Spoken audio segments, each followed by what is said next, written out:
welcome into Attacking Third. Yes, it is Tuesday, and we are going live. We're changing up our cadence. You got to stick with us. You never know what's going to happen here on A3, so follow, subscribe to us, follow us on socials at WGolazzo. That way you know every single time A3 is dropping an episode. Welcome in alongside Darian Jenkins and Jordan Angeli. I'm Lisa Carlin. Jordy, it's good to have you back on the show. It's been a minute. How are you? I know. It's really good to be here and with the dream team. I love being on with you too. It feels like the good old days, you know? Feels like home. Ooh. It's so cold. It's so cold at home. Jordan, I want to be where you are. It's freezing. Yeah. It's so cold. It is. It's weird that you guys got all that snow, and in Colorado we're like begging for snow. It's supposed to be 68 degrees today, which happens in the winter in Colorado, but like not for weeks on end. So yeah, you guys are talking about putting your space heaters on, and I'm sitting here in shorts and a sweater just to balance myself out. Love to trade places with you. I'd kill for so much sunshine. 68. Instead, we've got mounds and mounds of snow surrounding us here in New York. Yep. We've also got mounds and mounds of topics. Women's soccer that we are talking about today, ladies. We're talking U.S. women's national team. We are on the verge of the SheBelieves Cup. It's happening again. We're going to break it all down and preview the U.S.'s opening match. We have a very special interview with North Carolina Courage head coach Mak Lind.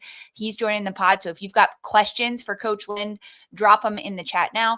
And then we're going to close out the show with some fun, talking about the 99ers and the U.S. women's national team casting. It's going to be fun. Just stick with us on that one.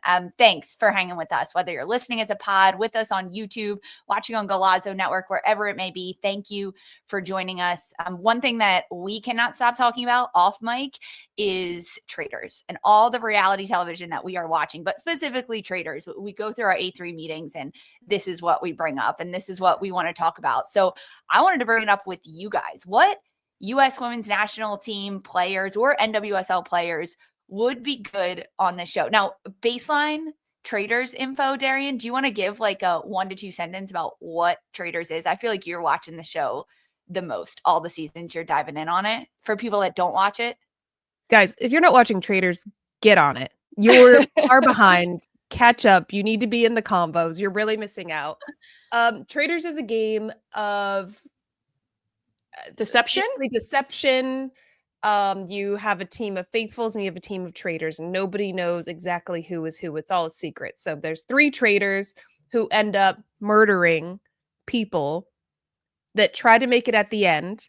And there's a cash prize if you survive, you don't get murdered. If you don't get voted off as a traitor, every single night there's a round table where people try to point and figure out who's a traitor versus who's a faithful. And it's with a lot of fun celebrities and personalities. So if you love Bravo, it's the show for you. It really is. I'm a Bravo lover. Well done. That was an amazing little breakdown of it. Really Thank you guys. Yeah. Me and my roommate make like dinner nights for Traders. Like we post like drinks and it's a whole thing. We're a big Traders household. You know, I only got into this because Seattle Reign did Traders last year in preseason. I had no idea about the show, didn't know what it was. And I got hooked on they did like a 4-part series where they did Traders within their team. And I was like, ooh, this is awesome. And then it happened to be, it's on Peacock. So when I was watching all these Winter Olympics, I got to see the Traders. I was like, oh, maybe I'll watch this. So good, Darian. Like you nailed it. I think I would be terrible at it if you're watching the season. I'm Tara Lipinski. Like that's who I am. I don't know what's going on. Sometimes the faithfuls that literally don't understand the game make it to the end. You never know. Yeah. It works. Okay, so if you had to pick a U.S. women's national team or an NWSL player to be on Traders, who would you pick? Jordan, as someone who's newly watching this season, who would you pick to be on the show? So I'm picking one person to be on the show. Are they, do I have to choose if they're a faithful or a traitor? Sure, yeah. I don't know. This is a name that, and kind of sticks with our A3 theme here because she's done some work with A3. I think Lola Bonta would be really good on this show. Ooh, that's a fun one. I think she would be really good.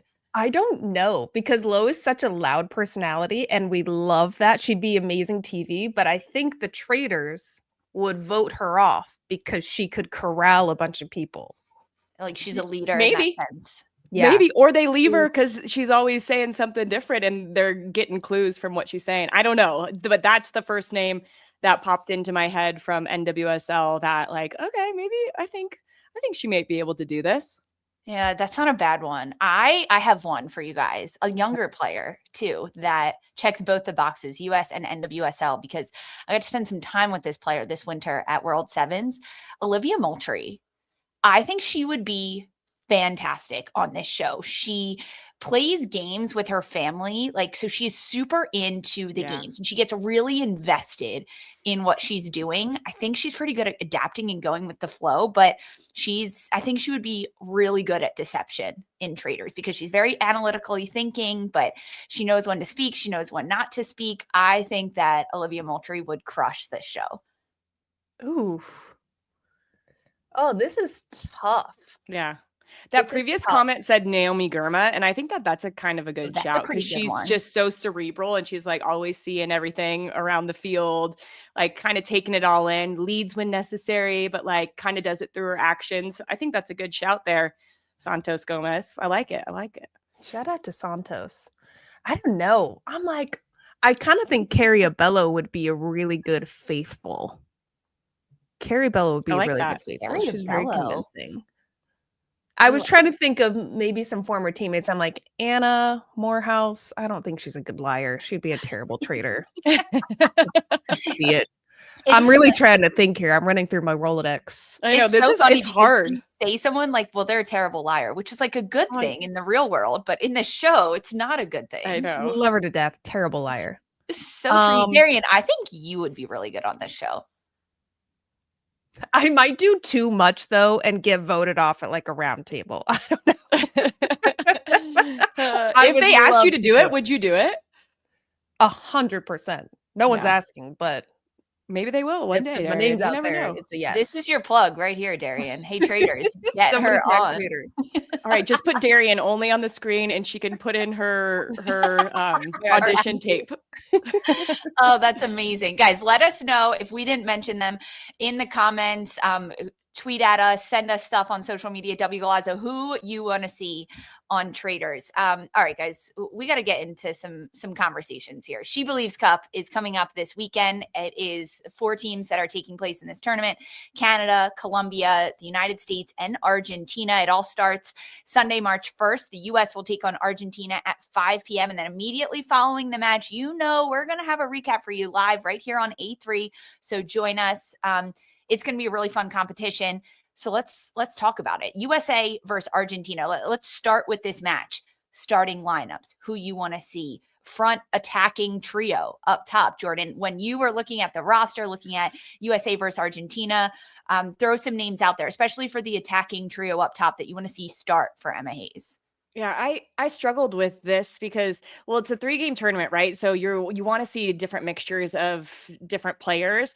But when I thought, well, I'll just stick with the front line since that's what you asked me last. I feel like this is going to be a game where you're going to have to be able to break down a lower defensive structure. Like you're going to have a little bit more of the ball. Yes, there will be transition moments and the game will open up. But when I'm looking at this group of forwards, you guys, it's pretty much all wingers. There's it's a lot of wingers. It's a lot of wingers. So I'm like, who is going to be the center forward in this situation? And so I'm like, go out with your best attackers in this first one. I put Rodman and Thompson on the front line with Jaden Shaw as the 9. I know she's listed as a midfielder. Yeah, I know she's listed as a midfielder, but I think you have to have some of that deception and creativity to break down a lower blocked team. Like I think Argentina is going to be in this game. So those are my front 3. You get speed, but you get creativity with all 3 of them. And yeah, but the 9, Darian, did you have somebody else for the 9? Wait, Jordan, who did you say? Sorry, I was in the comments. Thompson. Yeah, Thompson, Rodman, and Shaw. I can see that. I can see Shaw being sort of a false 9. I don't know, y'all. With Emma Hayes, I'm like, are they going to go to a 2 up top this time? Is that maybe something she could be signaling? Would Emma Sears fit in as a 9? Could she? Could that be something she adds to her arsenal? I kind of think Rodman, Thompson as the wingers, and Ali Setnor as a 9. Yeah. Ali Setnor I could see slotting in there as well. We got Sandra in the chat. saying Jamise Joseph, screaming it from the rooftops about Jamise Joseph. I don't think to start this opening I don't know. game. I think I don't think 9. Do you? She did her hold-up play, I will say. I just don't think Chicago has used her to her best abilities. Well, I you think could say that about a lot of yeah, players. who have they used their best abilities? Yeah, Chicago, we're holding on for a better year. But when I watched her in the last camp, I thought she did so well rolling off of pressure. Her hold-up play was really strong. So Sandra, that's a really good shout. See, I want to see you what? I thought her, but I was like, I like her better on the wing. Yeah. So, but I get it. If you look back at that last camp, granted, I don't think the competition is going to be as strong as this competition was is going to be at the SheBelieves Cup, but I think the ability on the ball in tight spaces for Shaw for me is the reason why I went her over Joseph. Fair. Lisa, what did you think?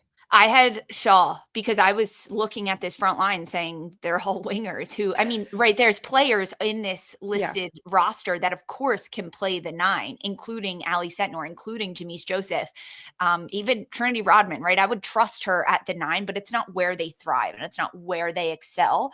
I don't think Emma Hayes is going to go with the 2 up front. I don't see that happening. But again, it's Emma Hayes. You know what? Who knows? This has been said before when I've thrown something out there. Just try, just throwing something at the wall. Just bookmark this moment. We'd go into a 3-back and everyone called me crazy. Everyone said, Darian, they would never. That's not what. And then everybody went into a 3-back. I'm just saying. I'm just saying. Okay, so we'll circle back Sunday afternoon and when Emma Hayes lines out with, what do you think? A 3-5-2? Potentially?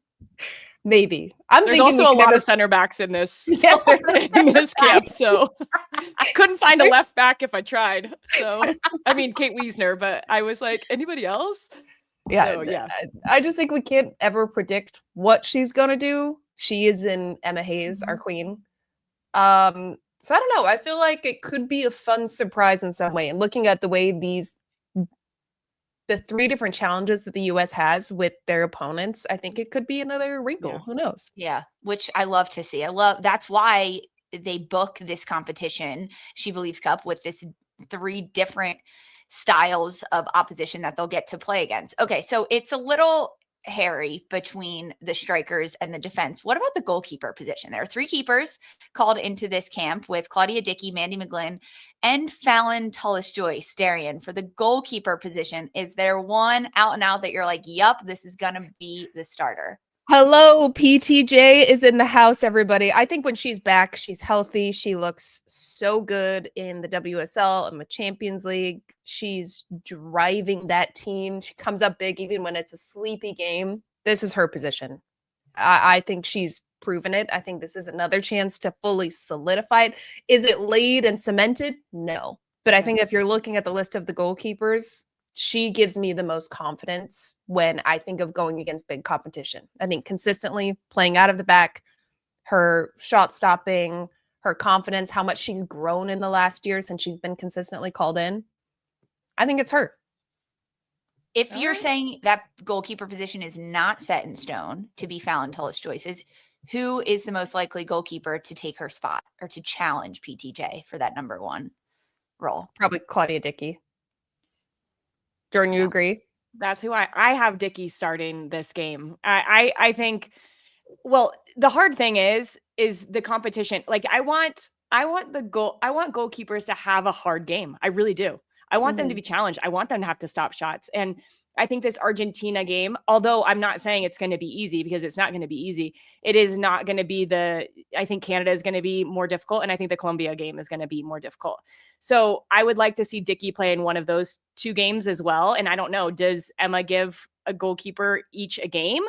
But I think all the things that Darian said about Fallon are absolutely true.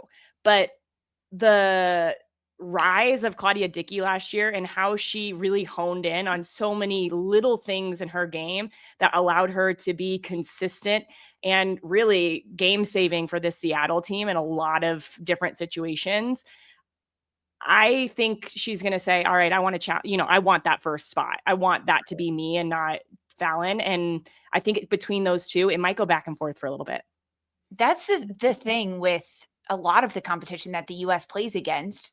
The keepers don't get challenged as much. So we're asking them, how do they play on the ball? How do they play when they have to make one good save in a game? Of the She Believes Cup competition, Jordan, you said Canada probably going to test the US the most, and Colombia. So then in this game against Argentina, do you play maybe someone that isn't going to get tested as much in goal? Like, how, I don't know. What is possibly the thinking there? Yeah. What did Dee say? We never know what Emma Hayes is going to Never do. know. You know, she might feel really confident with Fallon, or these days before the game start in training, she might say, hey, I want to give, I'm feeling like, all right, this is a scenario, right? Maybe for one of these goalkeepers, like, this is your chance to make your name solidified in that group of the top 3. And if you get 2 of these 3 games, then you can really show that. And maybe one of those games is Argentina. Mm-hmm. I don't know. I think this is why I'm not a coach. Like, you have to really think about the long term of how you get the most out of these players, because getting consistent caps is important, especially in the goalkeeper position. We've seen that for years and years and years. But I think because it has been switched so much and this spot is really up for grabs, I think we'll know more after the 3 Japan games in April. We'll know a lot more about who that starting goalkeeper is going to be. I will say, when we look at the matches, right, it goes Argentina, then Canada, then Colombia. I don't think the strongest lineup is going to be against Argentina. No offense to Argentina, but that's the team that poses a different type of challenge, where it's not going to be so defensive for the US. It's more so going to be who can break down a low block in the attack and deal with physicality, right? So to me, a goalkeeper starting in that match isn't the biggest vote of your number one versus a Canada or a Colombia. To me, that's where we actually see more of who's the team that has more of the vote of confidence from Emma Hayes right now.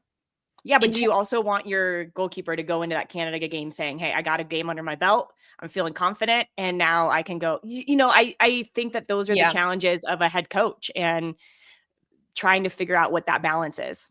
So to give you guys counts on caps, Claudia Dickey 7, Mandy McGlynn 5, and Fallon Tellis-Joyce 4 caps. It's low. I mean, right, all single digits for all 3 of them. And there's a really fun twist in She Believes this year, which I think Emma Hayes does have to think about. After 90 minutes, if there's a draw, it's going directly to penalties.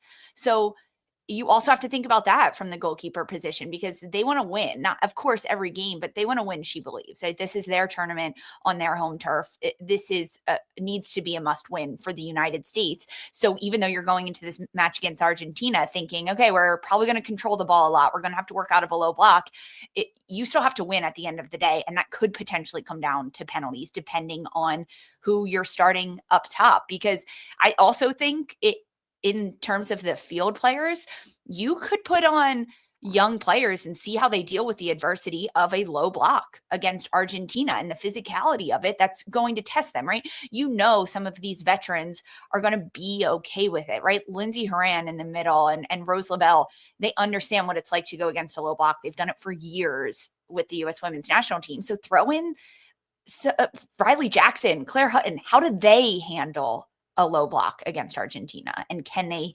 withstand it and break through? And how long does it take them? How much coaching does it take them throughout the match?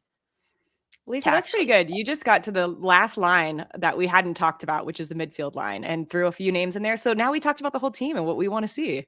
Look at you. That's my job here, because we got places to be. We got stuff to do. Perfect. Coaches to talk to, interviews to come in this show.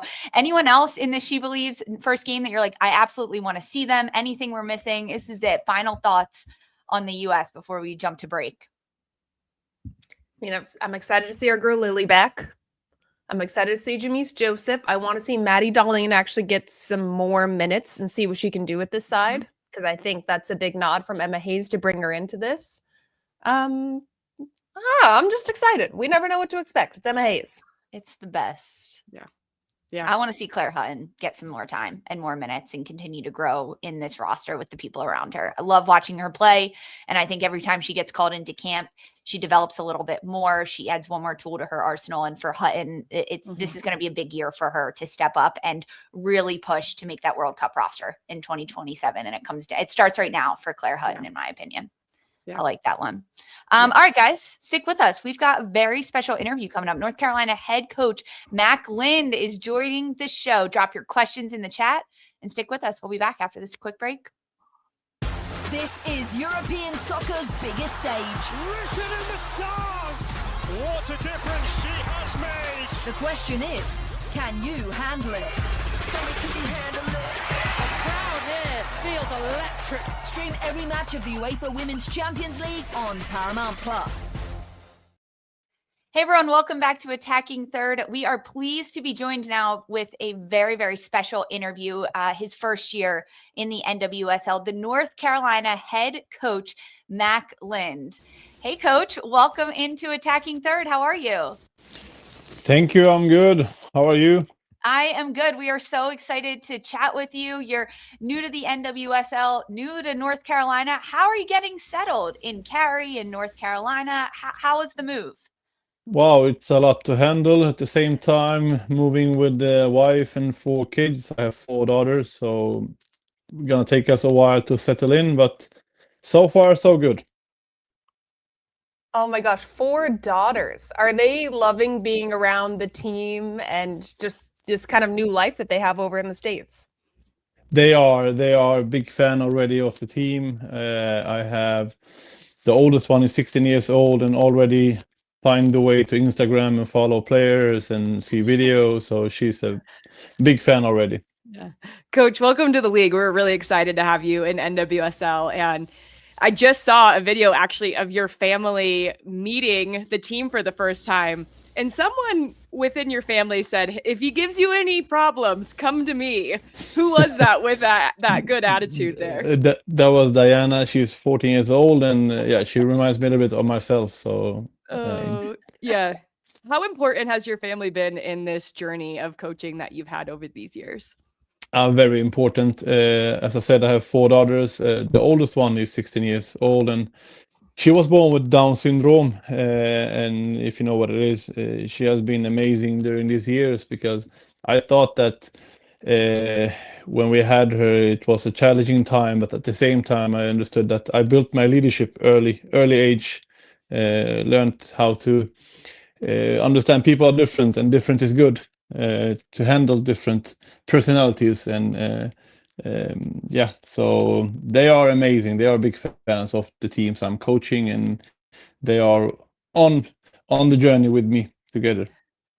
It is so cool to hear that and getting settled. We'll follow back later in the season to see how your family is getting settled in Cary and in the United States. But this was a big move for you. And I imagine a big decision that you had to make, considering your family and how they had to come with you and just up and leave out of Europe. What drew you to the NWSL and to the North Carolina Courage in particular? I mean, I've been in coaching in Europe. I had BK Häcken in the top tier division in Sweden. Felt that it was time to take on a new challenge. NWSL is in Europe interesting league because it's a different league. I got contacted, not the first time, from a team in this league, but when Carrie, the sporting director, reached out in August last year, I felt a very good connection with him, and the club are building something interesting. So I felt that this project can be good for me and for the family to make a move to North Carolina. And yeah, I think the whole package was felt good and the right decision for us to take. When we look at the North Carolina Courage, since their inception into the NWSL, they have a winning dynasty. This team has won championships, shields, challenge cups, but they've kind of faltered in the last couple of years. And I want to know, how are you trying to bring back that sort of dynasty that North Carolina has been built on? I think there are no quick fix to do that. I think you have to build smart and build in a way where You feel that the environment is good for the players. We work with development with the players. I'm pretty sure that North Carolina will be champions, and it's a question to ask. We will build slowly and not in a rush. I signed a long contract because I believe the long term. So I hope we will get there again one day. Yeah, absolutely. And it is interesting when you build not just a team and philosophy, but you're really trying to build what this culture is going to look like. You sign in January and you get right to work in preseason. For you, when it comes to culture, what's that first piece that you have to put in the puzzle to make sure you get that right? I mentioned my daughter earlier, and she's my role model. To understand that people can be different, and different is good. I mean, in the elite environment today, they are athletes performing on the highest level. Sometimes we forget that there is a human behind the role. So to build a good culture, you have to understand the human behind the elite player or the human behind the coach in the stuff. So that will be the starting point, I would say. Like, try to understand the human, to help her and help them to perform. I think the closer you get to a player, the more you can help her perform on the highest level. So we are building that culture right now, and I'm very happy with the players I have and the staff around me. They are amazing people, want to work hard, and if you see them and give them love, I think they will also perform in the long term. So we're building that culture right now, and that will give us more victories during the season, hopefully. Since you've gotten with the team and it's been through preseason, how have those meetings and conversations been? What have you learned about the players on your roster since joining this club? They are amazing with the way they think and the way they feel, and it's more like unlock the potential they already have. We have something we call psychological periodization. That means twice or three times a week we talk about culture. We ask questions. We work with the culture together. It's not one man's job. I think it's a job everybody has to do every day when you come to work. So we are building that culture together, and I realize that there are many amazing people involved and around the club, players, stuff. So far so good. I feel very good where I am right now. Oh, it sounds like you're doing a lot of work to get to know everyone and to get to know them as individuals. Zooming out a little bit, the NWSL is very different than any other league in the world in terms of how many teams there are, the competition, the style of play. Have you talked to any of the other current coaches in the NWSL about what you're getting yourself into, or maybe a coach that has previously been in the league? No, I talked with at the same time. I know I need to adapt after the league. They are a different league than Europe. I mean, my team played in Champions League every year since I took over them in Europe. And a couple of games remind me of that transitional styles where it goes fast back and forth. I hope also maybe to try to change a little bit of that identity, the way you talk about the league, that it's only transitional.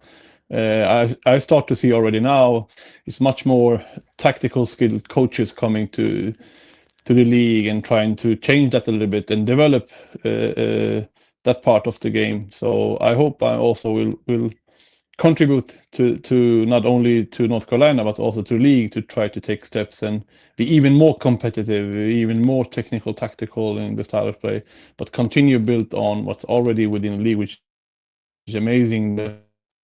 The style of play with transitional, and so it's gonna be very interesting. So new experience for me, and will be that I will adapt. At the same time, I think the other teams in the league will also adapt when it comes to new coaches from Europe. Yeah, the league has grown a lot, and we love seeing how much more dynamic it has become, especially in recent years. But Coach, you played for Häcken. You're a decorated player. You also went on to coach the women's side, and we got to cover when you guys made your Champions League run. You absolutely had our hearts with that Häcken side. What did that run and, coaching Hackett in Europe really teach you about your coaching style, and really, how did you grow? Yeah, I mean, as I said, I was a player in the club for many years ago. I played on the highest level on the men's side, and I also coached on the men's side for many years. The last 3 years, I coach on the women's side, and I have to say, I'm so into it right now. I cannot even see myself coaching on the men's side again. I grow a lot working with people, and especially young athletes want to achieve their dreams. And the best thing by coaching is see people achieve dreams. In Häcken, I had so many players moving abroad. So year after year with their players and sell players. So it gave me a lot, and also end up that coaching career with Häcken winning the league was important for me to make this move. I was waiting for that title. We came second twice, 2 years in a row, and the third year we won the championship. So I felt that, okay, now I can release and move on to the next challenge. And so far I feel very good. Hopefully we can do the similar journey here with North Carolina. Yeah. I know Courage fans are hoping for that, Mac. They're really excited to have you there. And one of the things I love about a new coach coming into a team is before you got there, you're studying this group. You're trying to figure out everything you can know about those players. But then once your feet are on the ground, you learn something new about your team. Who has maybe impressed you with their ability that you knew it was there, but it is a different level than maybe even could realize because now you're with them every single day? I mean, I watched many videos, many games of the team, and it's different to watch them from a video perspective than meet them live. There are a couple of players that are impressing right now in what they're doing. I mean, you mentioned her earlier, Riley Jackson. Is a young player, and she have a big potential of growing. My communication with her and talk with her individually about how we can help her to take even the next step. I think she can become one of the best central midfielders in the world if we're working with her development. And then we have identified a couple of key factors we need to work on, and she's a very interesting player, I would have to say. So I understand why she's called up again, and probably she will be important for many years ahead. Of course, she is pretty known from last year, also did the amazing season. There are many players, I would say they're good, very good players. Coach, did you just say Manaka? I just want to make sure I heard you right. Yes, I said Manaka, Yes. yeah. Okay, good. You broke up for a second. I wanted to confirm, because we here at A3, we love that young lady. That player is so good and talented. Coach, she's smart, very smart. Sorry. Oh, no, you're okay. I think we have a slight delay, so that's my bad. But I wanted to ask, because you touched, you're very decorated former professional player. You've played at the highest levels, and you were a center back. But one of your first quotes coming into this league was, "You're obsessed with scoring goals." Is this a long lost dream you had, is wanting to be an attacker, or is this, you know what, we just want to come and Rochambeau when I come into the NWSL and score a lot? A good question. I mean, interesting, when you play a center back on the highest level, you learned how attackers want to score, you learn how they run, so you suddenly know your weaknesses and the backline weaknesses. So that's a strength of mine when coaching, like understand how we can break backline, how we go. So yeah, I am that was not a joke. I am obsessed with scoring goals. I think everything we do about that, even when we defend in high press or low block, it should be about how can we win the ball and transition and score. So our in high press, we position players where we believe we can win the ball, not only to keep it, we win the ball to transition, try to score goals. And defensive set pieces can be also like, okay, we have to position this player here, because when we win the ball, we're going to transition in that way. So yeah, it should be about score goals. That's what makes us happy in football, right? So soccer. So scoring goals, yes, I'm obsessed with that. Yeah, no, football, soccer, they're interchangeable here in America. You could say both of them, so no need to be sorry. this obsession with scoring goals is going to be music to the ears of Courage fans, because this team, as you mentioned, you're a possession oriented guy. You want to have the ball, but you want to have it with the ability to score as much as possible. This team has crushed the league when it comes to ball retention, but they've lacked that bite in front of the goal. You guys have gotten some new players over the offseason. Who's going to be those goal scorers for you? Who's bringing that bite for the North Carolina Courage this year? I think we will see a team scoring goals in different ways. It can be number 9, wingers, 10.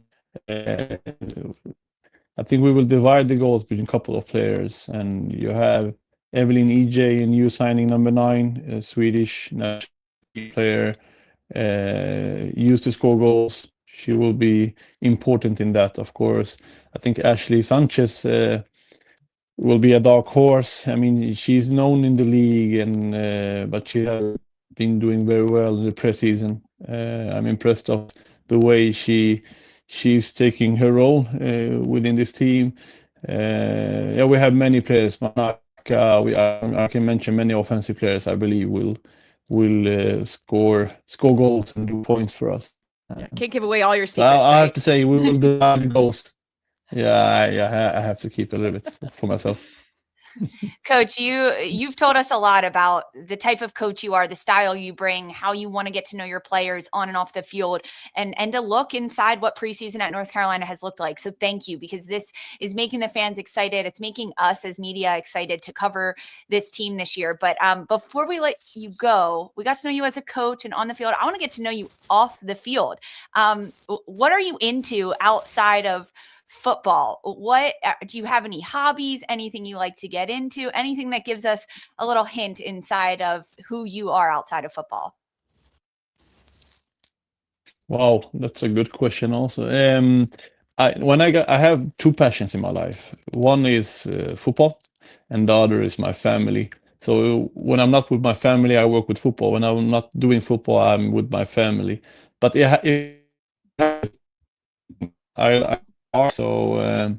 if there is time, I could love to museums and more cultural things, I would say. So I have to find out places here in North Carolina and close by if there is something to watch and see, and that'll be it. Well, Coach, you're sitting right here with a former North Carolina champion, Darian Jenkins. D, any advice for him as he gets settled in Cary? Anything to do, fun places to go? There's bomb food. They love their cheeses. What? There's beautiful hiking. You've got the beach. I don't know. I was in season. You don't do much during season, but it is very, very beautiful. It's a perfect place for a family. They say that. So one of the reasons we moved there was also that the family will have a good time here. And the beach, I hear 2 hours away. That's long drive if you come from Sweden, Europe, because if you live like 5 minutes from the beach, then you can say, you have the beach close by. That's 10 minutes. I've heard that. You have the beach here, 2 hours. I've tried to convince my wife to take a trip there. Once you get used to those cross-country flights with the team, a 2-hour drive will feel like nothing, and you'll go to the beach on every off day that you can. Coach, thank you so much for chatting with us and for giving us some insight. We really appreciate it, and good luck this season. Thank you. All the best. Guys, you can watch Mak Lind, North Carolina Courage. Their home opener is March 14th, 7 p.m. against Racing Louisville. So they open it up in Cary, North Carolina for their opening weekend.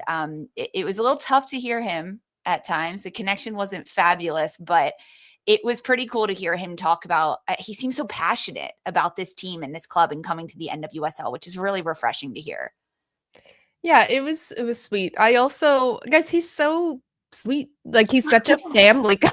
Like, he's such a dad. He is such a dad. He is a very, very kind man. That just made me even more excited, I think, because we don't know much about him here. It was cool to actually like get his personality a bit and see where he comes from, and like his breakdown of, well, I was a center back. I know what it takes to stop teams from scoring goals. So now we want to score goals. Like it all makes so much sense now, knowing North Carolina and the dynasty, as we called it, how they've always played. It makes a lot of sense bringing a coach that wants to be aggressive and on the front foot, but still possessive like him. It's very North Carolina. I think they hired the perfect coach. And I liked what he talked about it being a long-term job, that he wanted to make sure that he had a long contract because this is not going to be an overnight fix. And I think we're going to see that with North Carolina this year. There's probably going to be ups and there's probably going to be downs. Welcome to NWSL, right? But there will be hints of the things that he said and some of the players that he called out. We know the ability of a Sanchez, Jackson, and Manaka, but talking about the Swedish forward, they need players that score goals. And I think they bring in some players that everybody's really excited to see. And it sounds like he has the right mentality to lead this team from a perspective where everybody has something unique to offer. And he really is going to try to tap into that.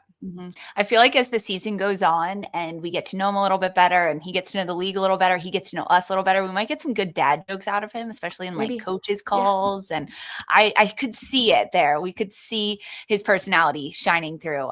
It was exciting to chat with him. Guys, if you're from Cary, in Cary, drop him some recommendations as to what he can do to get to know the culture, especially in that part of the country, and maybe some American Things podcast shows to listen to on his 2-hour drive to the beach that he's going to be taking. Stick with us, guys. We are going to play a really fun game with the 99ers, NWSL. We're casting for a movie, so stick with us after this break.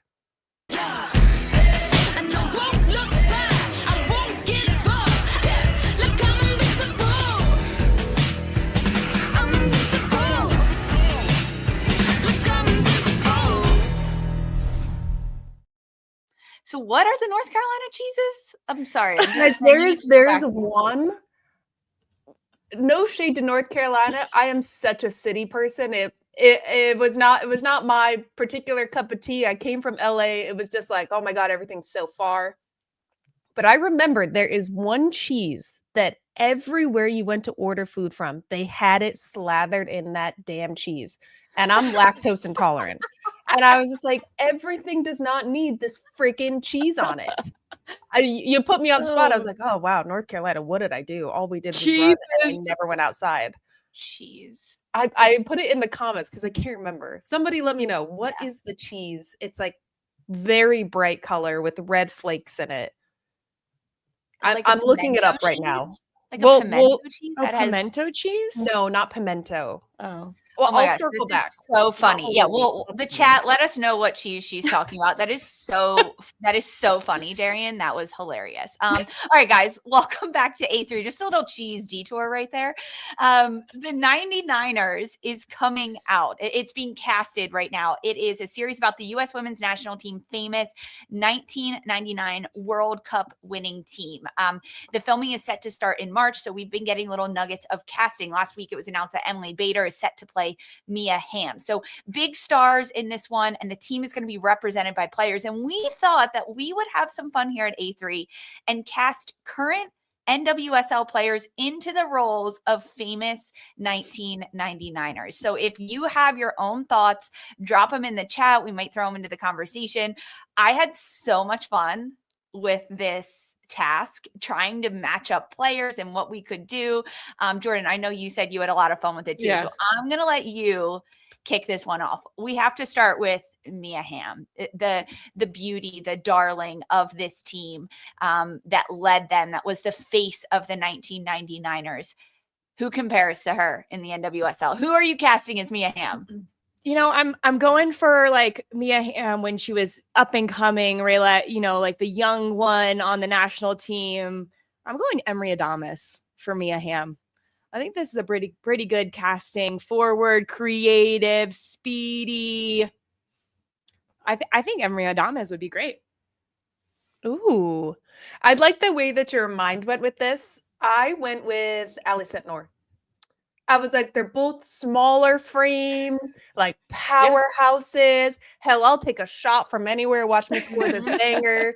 Like the profiles seemed kind of similar in that way. Like can turn on a dime, plays like a Mach 10 sometimes. Like Ali Sitnor is who immediately came to mind. I also had a really good time with this while I'm researching cheese. Still, everybody. I could see the cheese face still in your eyes. Also, not wearing my contacts, so I'm trying to not. Squinting, typing. We'll keep you updated on what the combo is here. Wow, guys, this is so interesting to see where your brains went. I went Alyssa Thompson.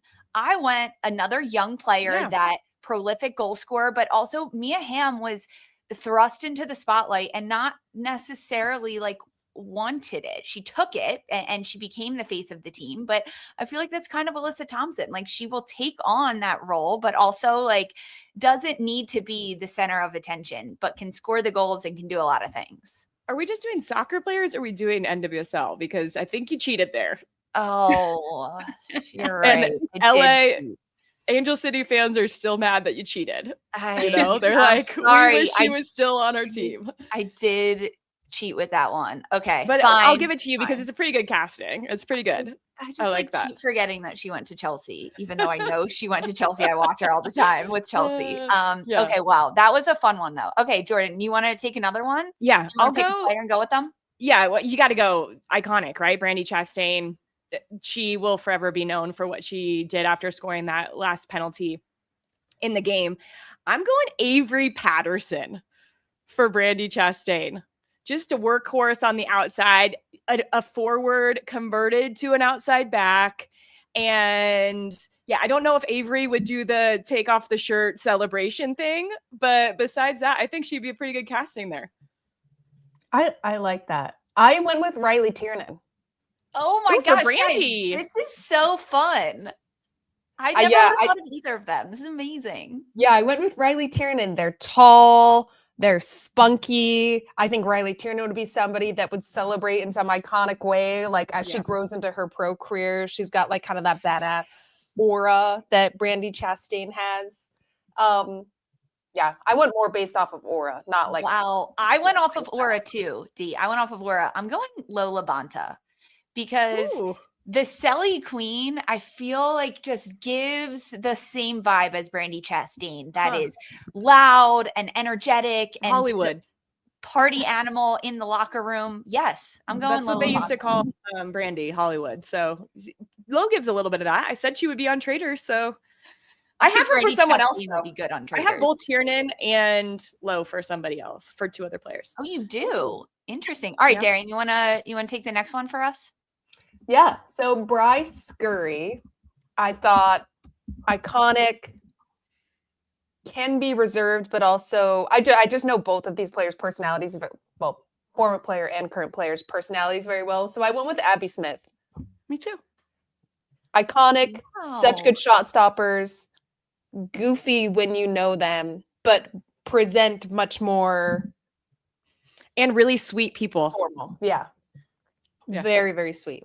Wow. Guys, I like that one. I like that you both had them. I put Aubrey Kingsbury for this one for a lot of the same reasons. I think like a little goofy off the field, like into a lot of different things. I love this. Okay. All right. Michelle Akers. Jordan, you said you had someone for this one. Hit us with Michelle Akers because this one was really hard for me. This one was super hard. Well, Michelle Akers was, I still think she's the best player that probably ever played for our national team. Fearless, skillful, relentless, tough, goal scorer, like would throw her body at anything. I'm feeling Hal Hirschfeld. Oh, I can see that. Yeah. Two-way midfielder, can get all over the field, covers ground, scores goals. Tough. Michelle Akers was tough. She played her whole career with oh my gosh, why am I blanking on it now?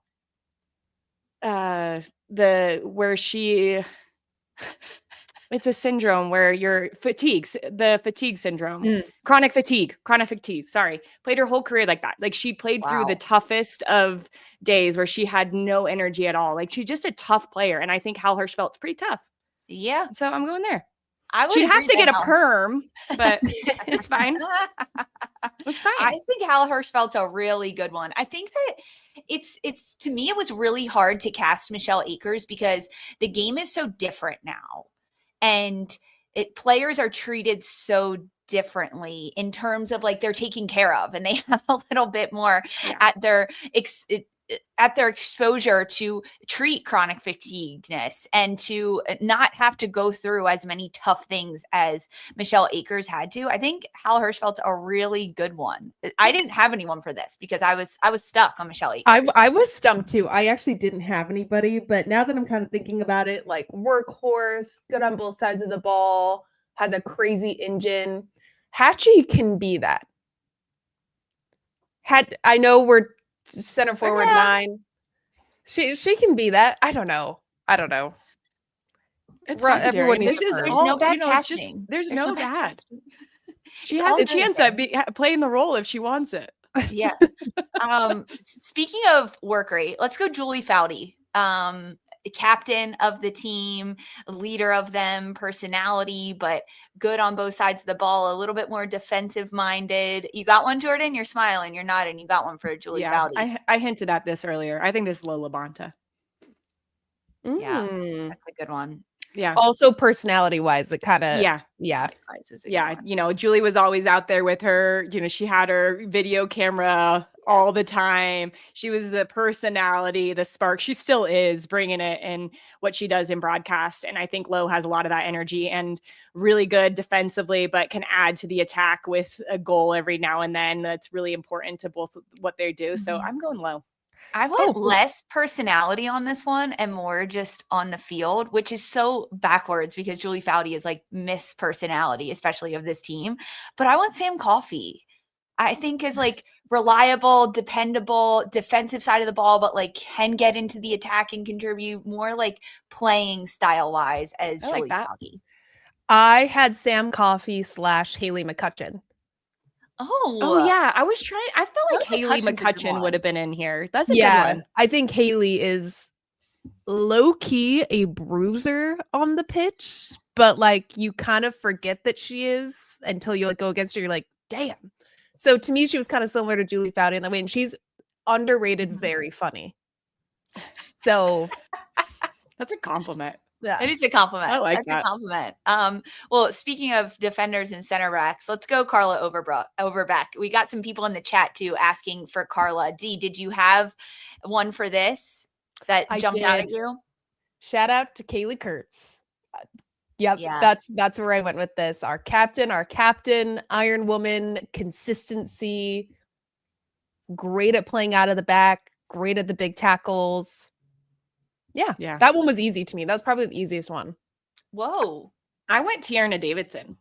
Mm. Because just kind of like, you know, Carla she was a leader, but she wasn't one that was like super in the spotlight all the time, right? But I like what you said about Kurtz. Like, I think consistency with Kurtz is probably what you saw for Carla. I think with Davidson, we see that when she's healthy. And so I like Tierna Davidson for Carla Overbeck. It's a good shout. Tierna Davidson. I miss watching that player play. Can't wait till she's back. D, I also had KK for this one. I thought like a dependable player that you know consistency day in and day out what you're going to get, and like quiet leader to some extent.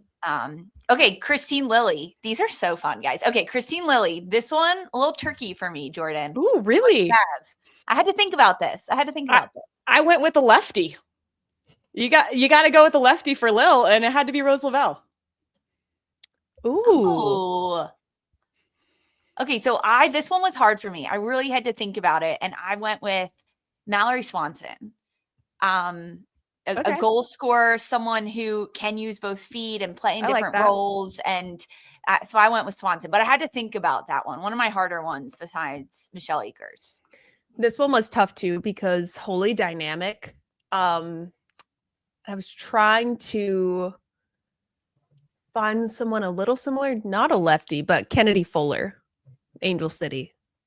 I think good on both sides, can drive forward, a lot of room to grow for her players. It's like, oh, you're never stopped running. Mm-hmm. She was I can't remember how old she was when I played with her, but she beat us all in every fitness test that we ever did.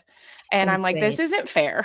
How are you still this fit after having? So I think they'd have to have an engine. I think that's a good shout on Fuller because she really does have an engine. That is a really good shout. All right, last one. Darian, you want to take Take it home. So I went with Taylor Flynn. Both of them. Badasses in the air. Super. I almost went Flint for in here with the Cindy Parlow or Riley Tiernan for Cindy Parlow. Not the same personality, right? Like Cindy is very mellow, calm. But I think that they were both just when they're as a forward, just tenacious. You know, on the field, the tenacity that they have reminds me of each other. So that I went Tiernan. I like that one a lot. I went Jaden Shaw. I think that at her peak, that is the type of player Jaden Shaw is and can be. And I also thought about the longevity of Cindy Parlow, now Parlow Cone, and being U.S. Soccer president and going on to continue to change the game and be a leader. And I don't know why I was drawn to Jaden Shaw for this one. Also tricky. Guys, this is so fun. That we had so many different options and different ways to pick these players, whether it was playing style, on the field, personality, all of it. Who would you guys want to play? If you could go audition for a part, who would you want to be? Mia Hamm, obviously. I was obsessed with her. She was my favorite player ever. Julie. Easy. I would want to be Julie. I always loved Julie. Me too. Mine was Julie. She's the reason I picked number 11. She came, I told her this when we did World 7. She came and did like a shooter soccer camp at the University of Utah when I was a kid. And my mom signed me up last minute and I won the thing. And the she shooter shootout? The shooter shootout. I can't remember. It was like she named it. And we were joking about the name because it's like really corny, but I have her jersey signed, Julie Foudy, number 11. I think I was like 10 and I was like, I'm going to be number 11. And then had it for my whole career. So Julie Foudy. Love that. Wow, that is a pretty cool story. I like that one. I liked casting this, guys. This was really fun. We have some time until the movie comes out, until actually some more casting comes out. We might circle back on this, see if we can add anyone else into it. But that's it. That's our show. That's a wrap on it. Thanks, everyone, for hanging with us on YouTube, listening as a pod, watching on Golazo Network. Jordan, thanks for joining us again. It was fun. It was good to see you. And we got U.S. matches coming up. SheBelieves Cup is happening this weekend. So Sunday, there is the U.S. against Argentina. Kickoff is at 5 p.m. and immediately following the final whistle, whether that is regulation or penalties, join us here on A3. We will be going live with reactions and analysis all about USA versus Argentina in SheBelieves Cups. Final thoughts, Dee, Jordan, anything you want to throw at the people before we say adios? Chat, you were all right. It was pimento cheese. Oh, I love that. I love that. I don't know why I denied it so hard, saying it wasn't pimento to numerous people I asked, but it's definitely pimento cheese. That's so funny. Amazing. We'll have to check back with Mak Lind and see if he likes pimento cheese or not. And my last thing, Darren, you be Julie Foudy, I'll be Michelle Akers. We can all get in the movie. All right. I love it. I love it. We're all in the movie. Thanks, guys, so much for hanging with us. We appreciate you so much. We'll see you back here Sunday for reactions of USA against Argentina. For Darian, Jordan, Phil, Audrey, I'm Lisa. This was Attacking Third.